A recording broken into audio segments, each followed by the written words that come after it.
جب رسول اللہ صلی اللہ علیہ وسلم صلح حدیبیہ ذی قعدہ میں فارغ ہو کر مدینہ منورہ پہنچے تو آپ بیٹھنا نہیں ہے، آپ کی زندگی میں مسلسل حرکت ہے۔ ایسا لگتا ہے کہ آپ کو ایک مختصر وقت کے لیے دنیا میں بھیجا گیا اور فرمایا گیا اتنے مختصر وقت میں کام کر کے آ جاؤ، اور آپ مسلسل وہ کام میں لگے ہوئے۔ آپ دیکھ رہے ہیں ایک کام سے فارغ ہوتے ہیں تو دوسرے شروع کر دیتے ہیں۔ اب آپ علیہ السلام اس خطرناک دور سے فارغ ہوئے تو کچھ آرام نہ، اب آپ دنیا کے بادشاہوں کو جو جزیرت العرب کے چاروں اطراف کے اندر آباد تھے، مدینہ جزیرت العرب کے مشرق کے اندر اور جنوب کے اندر فارس کی حکومت تھی، ایران کی حکومت تھی، اور جزیرت العرب کے شمال کے اندر اور مغرب کے اندر رومی حکومت تھی۔ یہ بڑی بڑی حکومتیں تھیں۔ پھر ان حکومتوں کے ماتحت چھوٹی چھوٹی حکومتیں تھیں۔ یمن پر ایرانی حکومت کا ایک نمائندہ حکومت کر رہا تھا، یمامہ پر ان کا نمائندہ حکومت کر رہا تھا، اور بحرین پر ان کا نمائندہ حکومت کر رہا تھا، اور ادھر سے رومی حکومت کے نمائندے بنے ہوئے تھے۔ غسانی سلطنت تھی، ان کا نمائندہ تھا، مصر میں ان کا نمائندہ تھا، حبشے میں ان کا نمائندہ تھا۔ بڑی حکومت رومی تھی اور ان کے ماتحت چھوٹے چھوٹے حکمران بنے ہوئے، اور اس طرف سے ایران کی بڑی حکومت تھی فارسی، اور چھوٹے چھوٹے ان کے ماتحت تھے۔ رسول اللہ صلی اللہ علیہ وسلم اب تھوڑا سا پرسکون حالات ہیں تو آپ ان کو خط لکھ رہے ہیں اور اپنے نمائندے بھیج رہے ہیں چاروں طرف۔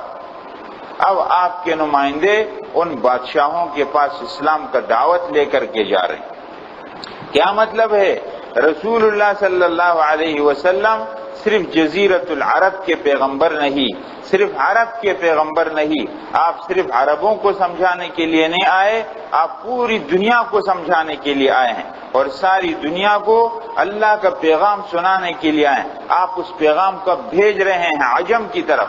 اب یہ اسلام کا پیغام اور اللہ کا پیغام رسول اللہ صلی اللہ علیہ وسلم جزیرت العرب سے باہر نکال کر پیش کر رہے ہیں۔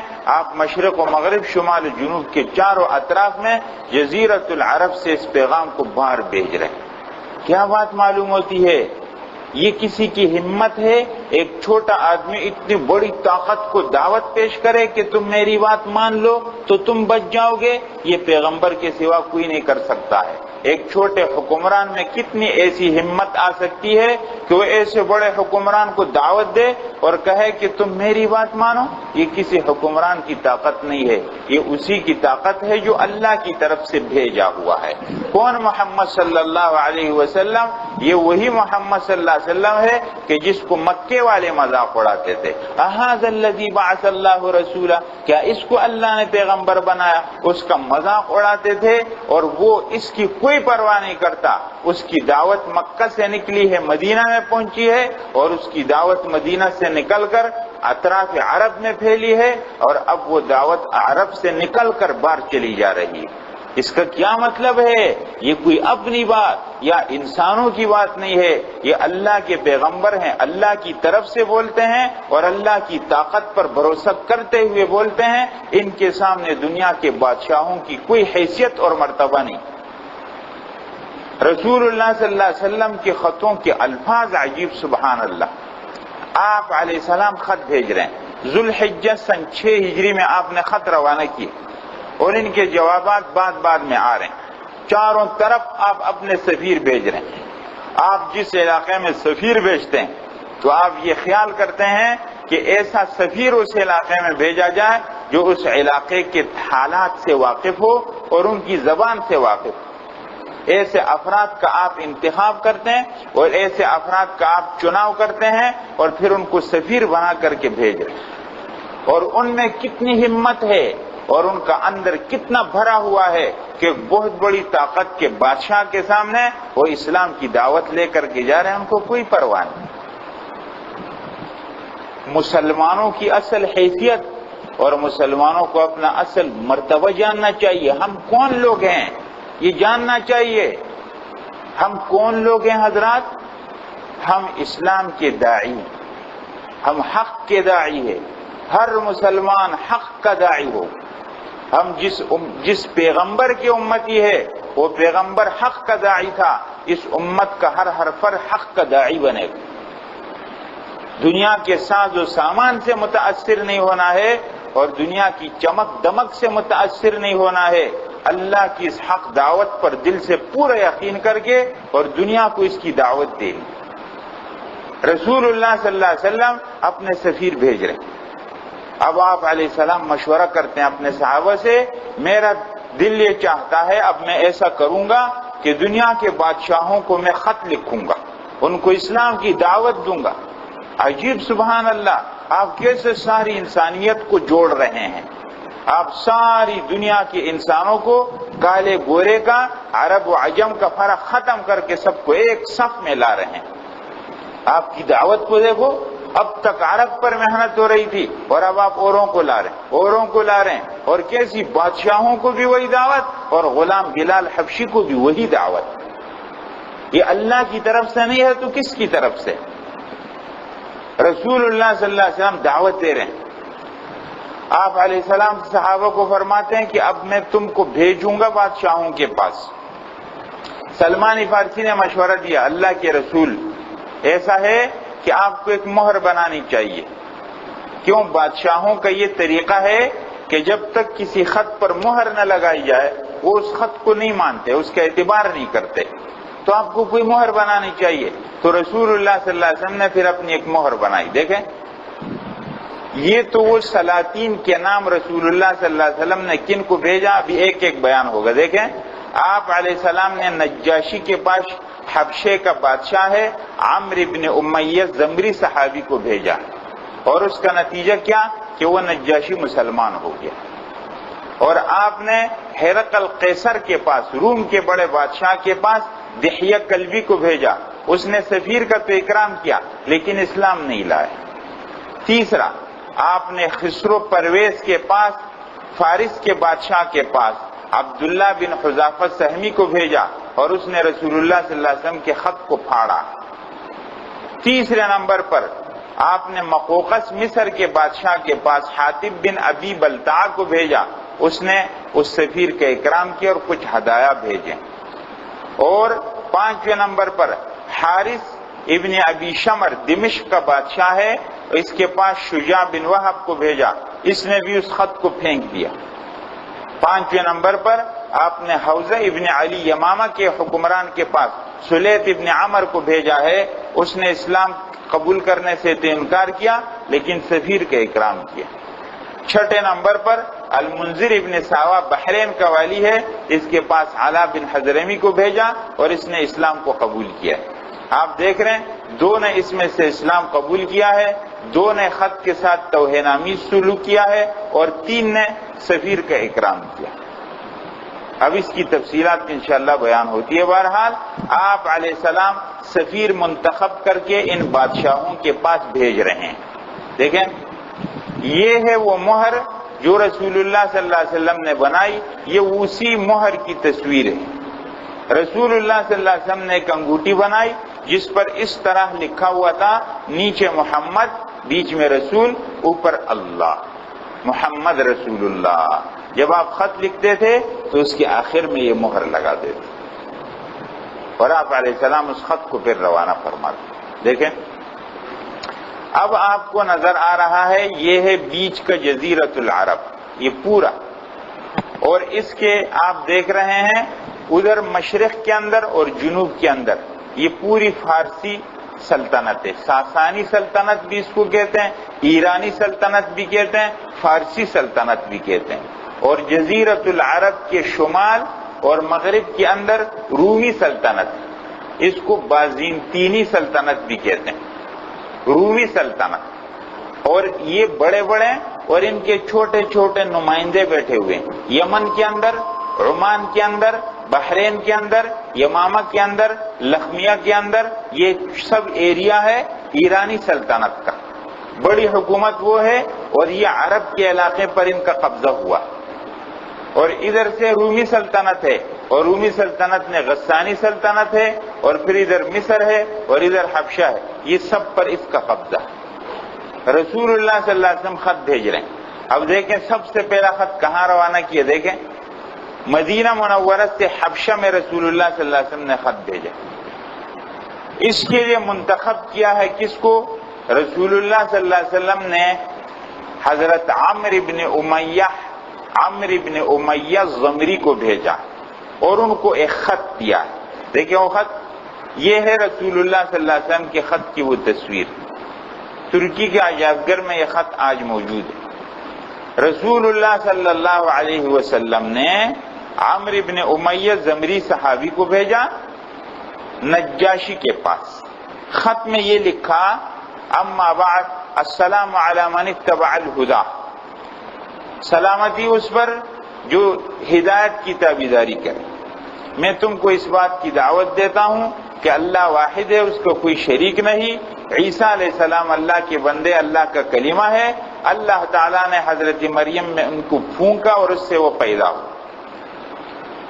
اور میں اللہ کا پیغمبر، اس کی طرف دعوت دی. نجاشی نے وہ خط لیا اور وہ مسلمان. نجاشی رسول اللہ صلی اللہ علیہ وسلم کے اس خط کو پڑھ کر کے اس نے کہا کہ اس خط میں ایک تنکے کے برابر بھی فرق نہیں ہے عیسیٰ علیہ السلام کے بارے میں. یہ عیسائی تھا. رسول اللہ صلی اللہ علیہ وسلم کا خط پڑھ کر کے یہ مسلمان. اور رسول اللہ صلی اللہ علیہ وسلم نے ان کو ایک اور بات بھی لکھی تھی. یہاں مسلمان لوگ حبشہ ہجرت کر کے گئے تھے، آپ کو معلوم ہے، مکہ مکرمہ سے سن 5 ہجری میں وہ اب تک حبشہ میں ٹھہرے ہوئے تھے. رسول اللہ صلی اللہ علیہ وسلم نے ایک تو اس کو اسلام کی دعوت دی، اور نمبر 2 یہ فرمایا کہ میرے ان ساتھیوں کو مدینہ منورہ بھیج. تو اس نے 2 کشتیاں بک کی ہیں اور ان مسلمانوں کو مدینہ منورہ بھیج دیا. بہرحال یہ حبشی نجاشی کی بات تھی، اور رسول اللہ صلی اللہ علیہ وسلم کی دعوت کو اس نے قبول کر لی. آگے دوسرا خط کہاں گیا؟ رسول اللہ صلی اللہ علیہ وسلم نے دوسرا خط بھیجا ہے رومی سلطنت جو بڑی ہے ہرقل کے پاس، اور اس کے پاس بھیجا خط کو دیکھیں. یہ ہے وہ خط رسول اللہ صلی اللہ علیہ وسلم کا. دحیہ کلبی کو سفیر بنا اور خط میں لکھا السلام علی من اتبع الہدی اما بعد فانی ادعوک بدعایت الاسلام اسلم تسلم یؤتک اللہ اجرک مرتین والا وان ابیت فعلیک اسم العریسیین. تم مان لو تو تم بچ جاؤ گے، اگر تم نے نہیں مانا تو تم پر سب عیسائیوں کا گناہ ہو. دعوت کس انداز میں دے رسول اللہ صلی اللہ علیہ وسلم؟ 2 ٹوک بات پیش کر رہے ہیں. کہتے ہیں جب یہ خط پہنچا اور دحیہ کلبی پہنچ گئے اس کے دربار میں، اس نے خط پڑھا تو کہتے ہیں کہ اس نے کہا کہ جو بات تم نے کی وہ بالکل ٹھیک. پھر اس نے کہا کہ اس علاقے کے اندر معلوم کرو مکہ سے کوئی آیا ہوا ہے یا نہیں. معلوم کیا تو ابو سفیان ان دنوں میں تجارت کے لیے گیا تھا، اور یہ وہ دن ہے کہ صلح حدیبیہ ہو گیا ہے، اور مکہ مدینہ منورہ کے مغرب میں جو پٹی شمال کو جاتی ہے وہاں سے قافلوں کی دوبارہ اجازت ہو گئی. ابو سفیان تجارت لے کر کے قافلہ لے کر کے شام چلا گیا.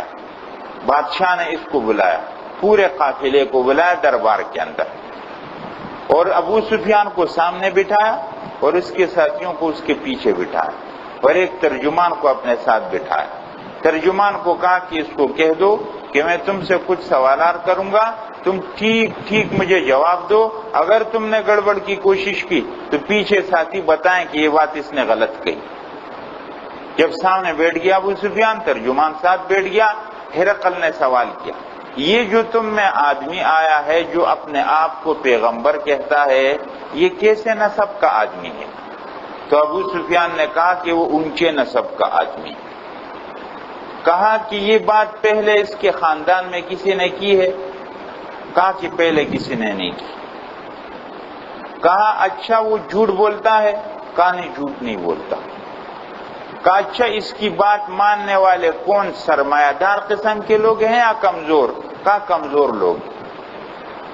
کہا اچھا جو ایک مرتبہ اس کی بات مان لے پھر واپس نکلتا ہے؟ کہا نہیں. کہا تمہارے اور اس کے درمیان کوئی جنگ ہوئی ہے؟ کہاں جنگ ہوئی ہے؟ کیا نتیجہ نکلا؟ کبھی ہم جیتے کبھی وہ جیتے۔ اس نے کوئی وعدہ کیا تم سے؟ ہاں۔ تو پھر کیا کیا؟ کہا اب تک تو اس نے توڑا نہیں ہے، آئندہ پتہ نہیں۔ ابو سفیان کہتے ہیں بس یہ جملہ مجھے موقع مل گیا کہ کچھ گڑبڑ کروں اس کے اندر، اور میں نے کہا ابھی تک تو کیا نہیں، شاید آئندہ کچھ ہو جائے۔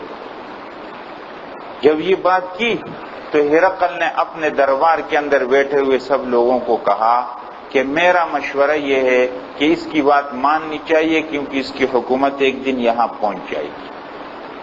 کہتے جب ہرقل نے یہ بات کی تو پورے حال کے اندر شور ہنگامہ ہو گیا اور سب اس کے خلاف کھڑے ہو گئے۔ تو ہرقل نے کہا نہیں میں تمہارا امتحان لے رہا تھا کہ تم اپنے دین کے اندر کتنے پکے ہو۔ صحیح ہے، بس مجھے اطمینان ہو گیا، ٹھیک ہے۔ اور ابو سفیان کو اس نے اپنے اندر سے نکالا۔ ابو سفیان کہتے ہیں جب میں باہر نکلا تو میں نے اپنے ساتھیوں کو کہا کہ ابن ابی کبشہ کا معاملہ بہت دور نکل گیا۔ ابو سفیان کہتے ہیں اسی وقت سے میرے دل میں اسلام کی حقانیت بیٹھ گئی تھی، بعد میں اظہار کیا۔ بہرحال دحیہ کلبی کا اس نے بہت اکرام کیا، ہدایہ بھی دیے، لیکن اسلام قبول نہیں کیا بہرحال۔ تو یہ دوسرا واقعہ ہے ہرقل کے پاس۔ آگے یہ وہی خط ہے ہرقل کے پاس جو پہنچا ہے، اس کی ایک دوسری تصویر۔ آگے تیسرا خط اب آپ دیکھ رہے ہیں، ادھر آیا ہے حبشے کے پاس، ادھر گیا ہے روم کے پاس۔ اب تیسرا خط دیکھیں، اب ہے فارسی سلطنت کے پاس۔ رسول اللہ صلی اللہ علیہ وسلم صحابی کو بھیج رہے ہیں اور ایک خط ان کو دے رہے ہیں۔ دیکھیں خط، یہ ہے وہ خط، اور جس صحابی کا انتخاب کیا ہے وہ عبداللہ بن حذافہ سہمی۔ یہ خط لے کر کے بحرین کے والی کے پاس گیا اور کہا کہ یہ خط آپ اپنے بڑے بادشاہ کو دے دیں۔ اب دو باتیں ہیں، بعض یہ کہتے ہیں کہ خود ہی لے کر خط گئے اور بعض کہتے ہیں بحرین کے والی نے پہنچا دیا۔ بہرحال رسول اللہ صلی اللہ علیہ وسلم کا خط جب کسریٰ فارس کے پاس پہنچا ہے، فارسی سلطنت کا جو سربراہ تھا، بادشاہ تھا، نام اس کا پرویز تھا۔ جب خط اس کے پاس پہنچا ہے تو اس کو غصہ آیا اور اس نے کہا میرا ایک غلام مجھے دعوت دیتا ہے کہ میری بات مان لو۔ اتنی ہمت اس میں کہاں سے پیدا ہو گئی، اور خط اس نے پھاڑ دی۔ اور یمن کے بادشاہ کو اس نے خط لکھا کہ جاؤ 2 آدمی بھیج کر کے اس کو گرفتار کر کے میرے پاس لیا۔ یمن کے بادشاہ کا نام بازان تھا، اس نے 2 آدمی بھیجے، رسول اللہ صلی اللہ علیہ وسلم کے پاس پہنچ گئے۔ بڑی بڑی ان کی مونچھیں ہیں، داڑیاں ان کی صاف۔ رسول اللہ صلی اللہ علیہ وسلم نے ان کی شکل ہیئت کو جب دیکھا، فرمایا تم کو ایسا شکل بنانے کو کس نے کہا؟ کہا ہمارے رب نے ہم کو حکم دیا۔ فرمایا میرے رب نے تو مجھے حکم کیا کہ داڑھی بڑھا، مونچھیں کٹاؤ۔ بہرحال اب کہا، فرمایا آپ لوگ کیسے آئے؟ ان دو نے بڑے سے دھمکی آمیز انداز میں بات کی، تکبر کے انداز میں بات کی، اور کہا کہ ہم تو آپ کو گرفتار کرنا ہے۔ آپ کو اتنی جرأت کیسے پیدا ہو گئی کہ ہمارے بادشاہ کو خط لکھ دیا آپ نے اور یہ کہا کہ میری بات مان لو بچ جاؤ گے؟ ہم تو آپ کو گرفتار کرنے آئے۔ کہا ٹھیک ہے کل ملیں گے۔ کل پھر ملیں، چلے گئے۔ کل کو جب آئے فرمایا کیا بات ہے؟ کہا ہم آپ کو گرفتار کرنا ہے۔ کہا کس نے آپ کو بھیجا؟ کہا مجھے تو خسرو پرویز نے بھیجا ہم کو۔ فرمایا وہ تو قتل ہو چکا ہے رات کو، وہ تو رات کو قتل ہو گیا ہے، اور بات کرو۔ کہا تمہارا دماغ صحیح ہے، پہلے بادشاہ کو خط لکھا، آپ کہتے ہو کہ قتل ہو گیا۔ فرمایا بادشاہ تمہارا قتل ہو چکا ہے، اب اگر کسی اور کا حکم ہے تو بتاؤ۔ آدمی دونوں واپس ہو گئے، یمن میں پہنچے بازان کے پاس جس نے بھیجا تھا۔ کہا کہ وہ تو کہہ رہے کہ وہ قتل ہو گیا۔ اس نے کہا مجھے تو معلومات نہیں۔ اسی رات اطلاع آ گئی کہ خسرو پرویز کو اس کے بیٹے نے قتل کر دیا۔ ان کو اطلاع نہیں تھی، رسول اللہ صلی اللہ علیہ وسلم نے پہلے اطلاع کر دی۔ وہ بازان اس بات سے متاثر ہو کر مسلمان ہو گیا اپنے ساتھیوں کے۔ بہرحال اس نے رسول اللہ صلی اللہ علیہ وسلم کے خط کو پھاڑا، آپ نے فرمایا اللہ اس کی حکومت کو پھاڑے گا۔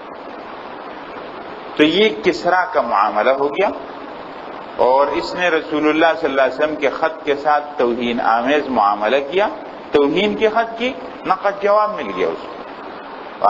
آگے اس کے بعد ایک اور خط رسول اللہ صلی اللہ علیہ وسلم نے بھیجا، کہاں دیکھیں، مصر کا بادشاہ ہے مقوقس، یہاں رسول اللہ صلی اللہ علیہ وسلم نے بھیجا ہے ایک خط کس صحابی کو دے کر کے؟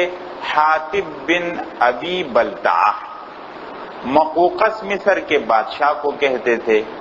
جب اس کے پاس خط لے کر گئے حاطب بن ابی بلتعہ تو اس کو اسلام کی دعوت دی اور فرمایا کہ اس علاقے کے اندر اللہ کا ایک بہت بڑا دشمن اور سرکش بندہ گزرا ہے، وہ تباہ ہو گیا، تو ہم آپ کو دعوت دیتے ہیں اللہ کی طرف، یعنی فرعون گزرا۔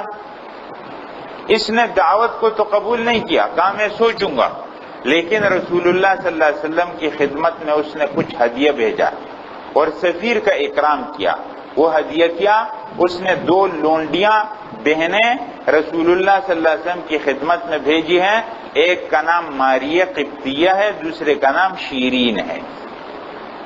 ماریہ قبطیہ کو رسول اللہ صلی اللہ علیہ وسلم نے اپنے پاس رکھا ہے اور اس سے آپ کا بیٹا ابراہیم پیدا ہوا، اور شیرین کو رسول اللہ صلی اللہ علیہ وسلم نے حسان بن ثابت کو دے دیا، اور ایک اس نے ایک خچر بھیجا تھا سواری کے لیے، اس کا نام دلدل تھا، وہ حضرت معاویہ رضی اللہ تعالیٰ عنہ کے زمانے تک تھا۔ بہرحال اسلام تو نہیں قبول کیا، لیکن رسول اللہ صلی اللہ علیہ وسلم کے سفیر کا اس نے اکرام کیا اور ہدایہ تحفے بھیجے۔ دیکھیں آگے رسول اللہ صلی اللہ علیہ وسلم نے خط بھیجا ہے غسانی سلطنت دمشق کے حاکم کے پاس۔ دیکھیں یہ ہے وہ خط جو رسول اللہ صلی اللہ علیہ وسلم نے بھیجا تھا، اور یہاں اس کا نام ہے ابن ابی شمر، حارث ابن ابی شمر، اور سفیر تھے رسول اللہ صلی اللہ علیہ وسلم کے شجاع ابن وہب۔ یہ خط لے کر کے جب ان کے پاس پہنچے تو یہ جو دمشق کا بادشاہ حاکم تھا یہ ہرقل کے استقبال کی تیاری کر رہا تھا، کافی دنوں تک تو ملاقات نہیں کی۔ اس صحابی نے اس بادشاہ کے دربان کو بات بتائی کہ میں اس سے ملنا چاہتا ہوں۔ کہا کیا بات ہے، آپ کو کیا بات کرنی ہے؟ کہا میں ایک پیغمبر کا خط لایا ہوں۔ وہ دربان اس صحابی کی بات سن رہا تھا اور ساتھ ساتھ رو رہا تھا، اور پھر وہ مسلمان ہو گیا، اور اس نے کہا میں نے تورات انجیل پڑھی ہے، بالکل ٹھیک وہی آخری پیغمبر۔ پھر ایک دن یہ بادشاہ آیا اپنے تاج کے اندر، تو یہ صحابی خط لے کر کے اس کے پاس پہنچے، تو اس بادشاہ کو بھی غصہ آیا اور اس نے خط کو یوں پھینک دیا اور کہا کون ہے جو مجھ سے میری حکومت چھین سکتا۔ بہرحال اس نے بھی توہین کا معاملہ کیا رسول اللہ صلی اللہ علیہ وسلم کے خط کے ساتھ، اور اسلام بھی قبول نہیں کیا۔ آگے پھر رسول اللہ صلی اللہ علیہ وسلم سفیر بھیجتے ہیں، یہ سب جا رہے ہیں ایک وقت کے اندر۔ یہ ہے یمامہ کا علاقہ ہے، یہاں رسول اللہ صلی اللہ علیہ وسلم نے سفیر بھیجا ہے۔ دیکھیں یہاں اس کا کوئی خط نہیں ملا ہے، بہرحال آپ علیہ السلام نے یہاں کی طرف سفیر بھیجا ہے،